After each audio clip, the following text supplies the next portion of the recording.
আসসালামু আলাইকুম, কেমন আছেন সবাই? আশা করছি আপনারা সবাই ভালো আছেন। চলুন আগে এই ভিডিওটা আমরা দেখে আসি।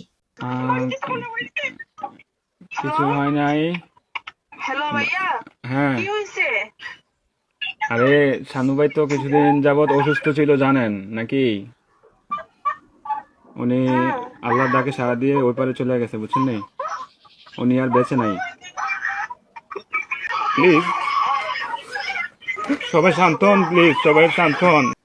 হ্যাঁ, দর্শক আপনারা তো ভিডিওটি দেখেছেন। আহাজারি, কান্না, দুঃখ, বেদনা। আজকে দুনিয়ার মায়া ত্যাগ করে চলে গেছে স্বামী।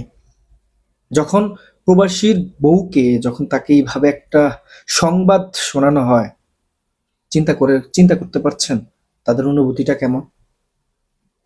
যে মানুষটা সবাইকে ছেড়ে চলে এসেছে প্রবাসের মাটিতে, কিন্তু দিন শেষে সে সবাইকে ছেড়ে চলে গেছে।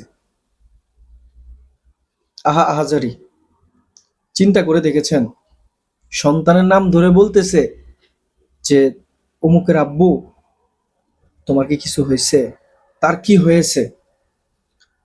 একজন প্রবাসী তার সন্তানের নাম ধরে তাকে ডাকতেছে, ডেকে বলতেছে তার কি কিছু হয়েছে।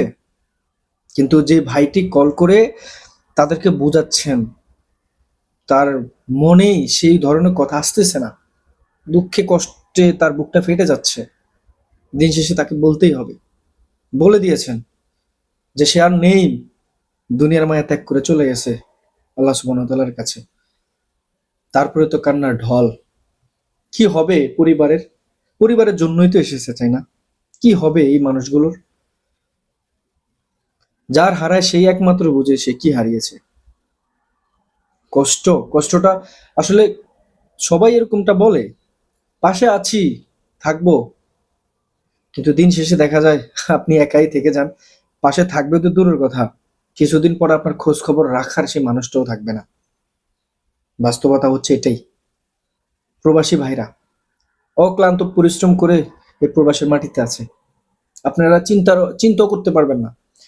আপনারা চিন্তাও করতে পারবেন না যে তাদের পরিশ্রমটা কতটুকু, কতটা পরিশ্রম করে, কতটা ত্যাগ স্বীকার করে। হ্যাঁ, অনেকের কাছে বলতে শুনেছি যে ঈদের যখন সময় হয় তখন তারা কত সুন্দর করে আনন্দ ফুর্তি করে, মজা করে। একজন প্রবাসীর জন্য সেই দিনও কাজের দিন থাকে, সে সেইভাবে আনন্দটা করতে পারে না। তবে ওই যে পরিবারের মুখে পরিবারের মুখে হাসি ফোটানোর জন্য আজকে দূর প্রবাসে। কিভাবে সান্ত্বনা দেবেন তাদেরকে? কি বলে সান্ত্বনা দেবেন সেই সন্তানকে যে শুনবে তার বাবা নেই? মা তো এখন কান্নাকাটি করতেছে,